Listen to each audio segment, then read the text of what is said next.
Once you create a user and give it some privileges, you may realize you made a mistake and you want to revoke one or more privileges. Or maybe you assign someone more privileges than they deserve and they end up abusing those privileges.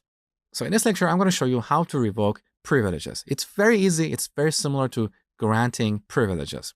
So as an example, let's grant the create view privilege on SQL Store database to our Moon app account. Earlier, I told you that this account should only be able to read and write data as well as execute stored procedures. So it shouldn't be able to create views. Now, let's execute this.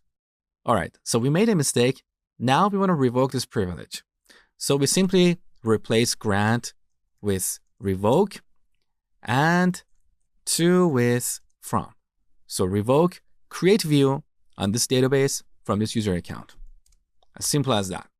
So take security seriously and do not grant more privileges to a user than necessary. Always grant the minimum required by user account. Otherwise, you're opening so many security holes in your system. And that brings us to the end of this section. I hope you learned a lot and thank you for watching.